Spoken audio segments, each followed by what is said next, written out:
नमस्कार, मी पंजाब डक हवामान अभ्यासक मुक्काम पोस्ट गोगळी धामणगाव तालुका सेलू जिल्हा परभणी। आज आहे 31 ऑगस्ट 2024। आजपासून परत एक शेतकऱ्याला सतर्क राहण्यासाठी अंदाज देत आहे। आपण काल सांगितलं होतं की राज्यामध्ये 30-31 ला देखील आजूबाजूच्या परिसरात पाऊस सुरू होणार आहे। तर आज सर्वांना एक सांगू इच्छितो, आज राज्यामध्ये मध्यरात्रीपासून पाऊस सुरू होणार आहे। सुरुवात होणार आहे इकडून नांदेडकडून होणार आहे, इकडून परभणीकडून होणार आहे, विदर्भाकडून सुरुवात होणार आहे आणि ती तसाच पाऊस पुढे सरकत जाणार आहे। म्हणून हा अंदाज लक्षात घ्यायचा। राज्यात सर्व शेतकऱ्याला सांगायचं झालं तर आज म्हणजे 31 तारखेला म्हणजे आज रात्रीपासूनच राज्यात चांगला पाऊस सुरू होणार आहे, जोराचा पाऊस पडणार आहे आणि पावसाचं स्वरूप तुम्हाला एक सांगतो, थेंब मोठा राहील, वारा असेल या पावसात आणि विजेच्या कडकडासह रात्रीच्याला मध्यरात्री पाऊस येणार आहे। म्हणून हा अंदाज लक्षात घ्यायचा। त्याच्यानंतर राज्यात परत सांगू इच्छितो, राज्यामध्ये म्हणजे आज 31 आहे, उद्या 1 ऑगस्ट लागणार आहे। उद्या 1 ऑगस्ट 2, 3, 4 आणि 5 ऑगस्ट दरम्यान राज्यामध्ये सांगायचं झालं तर जवळपास पूर्व विदर्भ, पश्चिम विदर्भ, दक्षिण महाराष्ट्र, उत्तर महाराष्ट्र, कोकणपट्टी, खानदेश, मराठवाडा म्हणजे सगळ्या विभागामध्ये 5 दिवसामध्ये दररोज 2-2 दिवस मुक्काम करत पाऊस पडणार आहे। म्हणून हा अंदाज लक्षात येतो। राज्यात सांगायचं झालं तर आपण जिल्ह्यावाईज सांगू।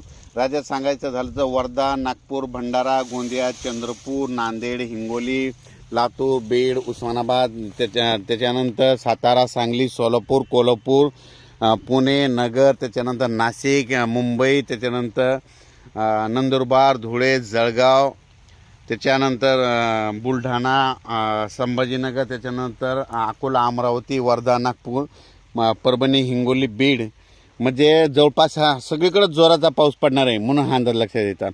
आणि सर्वांना एक आनंदाची बातमी सांगतो की आपण मागच्या अंदाज सांगितलं होतं की 1 तारखेपर्यंत म्हणजे मागच्या अंदाजात जायकवाडी धरण 79% भरण म्हणलं होतं, तर 79 झालं।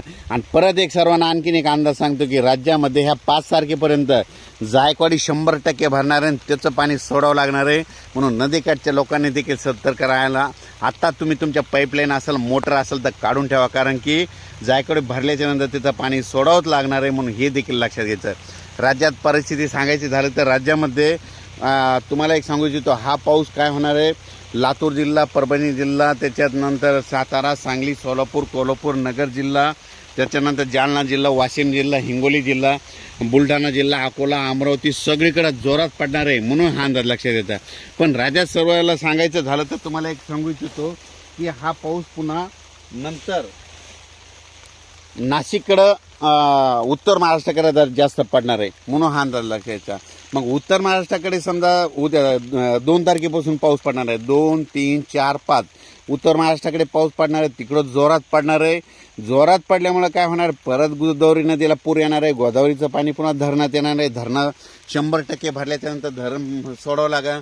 सरासरी धरण 85% झाल्याच्या नंतरच काय करावं लागतं, हालचाली म्हणजे आधीच सतर्कतेचे आदेश द्यावं लागत असतात। म्हणून ही देखील लक्षात घ्यायचं। पण सर्वांना सांगू इच्छितो की राज्यात ह्या म्हणजे 5 दिवसामध्ये 5 सप्टेंबरपर्यंत पूर्व विदर्भ, पश्चिम विदर्भ, दक्षिण महाराष्ट्र, उत्तर महाराष्ट्र, कोकणपट्टी, खानदेश सगळीकडे जोराचा पाऊस पडणार आहे। म्हणून हा अंदाज लक्षात येतात। आणि परत एक सांगतो की जास्त म्हणजे जोराचा पाऊस पडणार आहे नांदेड जिल्हा, लातूर जिल्हा, परभणी जिल्हा, बीड जिल्हा, उस्मानाबाद, सोलापूर, सातारा, सांगली, कोल्हापूर, पुणे, नगर जिल्हा, नाशिक जिल्हा, त्याच्यानंतर नंदुरबार, धुळे, जळगाव, मालेगाव, दिंडोरी, नाशिक, त्याच्यानंतर इकडं अकोला, बुलढाणा, जालना, संभाजीनगर, हिंगोली, वाशिम, परभणी, त्याच्यानंतर अमरावती, अकोला, वर्धा, नागपूर, भंडारा, गोंदिया म्हणजे हे जवळपास सगळीकडे जोराचा पाऊस राहणार आहे। म्हणून हा अंदाज दररोज 2-2 दिवस मुक्काम करत हा पाऊस पडणार आहे। म्हणून हा अंदाज लक्षात येतात। पण सर्वांना एक माझी विनंती की या पावसामध्ये ओढे नाले देखील वाहणार आहे। म्हणून हे देखील लक्षात येतं। लातूर जिल्ह्याच्या शेतकऱ्याला आनंदाची बातमी सांगतो की तुमचं लातूरचं देखील तळे ह्या सप्टेंबरमध्ये भरून जाणार आहे, मांजरा धरण। म्हणून हे देखील लक्षात येतं। त्याच्यानंतर हिंगोलीकडे एक असलेलं हिंगोलीचं तहान भागवणार आहे सिद्धेश्वर धरण, येलदरी धरण, सिद्धेश्वर धरण हे देखील ह्या सप्टेंबरमध्ये भरून जाणार। आणि याच्यातून जर राहिले तर सप्टेंबर आणि ऑक्टोबरमध्ये जोराचा पाऊस पडणार आहे। त्याच्यामध्ये राहिलेले सगळे धरणं भरून जाणार आहे, छोटे छोटे देखील भरणार आहेत। म्हणून हे देखील सगळ्यांना लक्षात येतं। पण राज्यात सर्वांना सांगू इच्छितो की राज्यामध्ये हा पाऊस म्हणजे आता 5 दिवस चांगला जोराचा पाऊस पडणार म्हणून हे देखील लक्षात घ्यायचं। म्हणून तुम्हाला एक खास करून परत एक आज रात्रीच्यालाच पाऊस सुरू होणार आहे, मध्यरात्रीत आज राज्यात पाऊस सुरू होणार आहे, म्हणून हे देखील अंदाज लक्षात घ्यायचा. हा पाऊस तुम्हाला मी जर अंदाजात सांगितलं आज रात्रीपासून सुरू व्हायला आहे, पण काय होतं की इकडं नाशिककडे जायला उद्याच्याला वेळ लागतो, म्हणून ते लोकांनी हे समजून घेणं गरजेचं आहे. त्यामधून आधीच सांगितलं की नाशिककडे म्हणजे 1-2च्या नंतर तिकडं नाशिककडे पडणार आहे, पण जोराचा पाऊस पडणार आहे, म्हणून हे देखील लक्षात घ्यायचं आहे. अचानक वातावरणात बदल झाला तर लगेच एक मेसेज दिला जाईल. विजा चमकत असताना माझी सर्वांना विनंती आहे, झाडाखाली थांबू नका, कारण की झाडावर जवळपास 16% विजा पडतात. आपली जनावरे झाडाच्या खाली बांधू नका, हे देखील तुम्हाला एक सांगू इच्छितो. पण परत एक तुम्हाला एक सांगू इच्छितो, पण काय झालं की हे जायकवाडी धरणाबद्दल सांगतो. हे जायकवाडी धरण आता 100% भरणार आहे.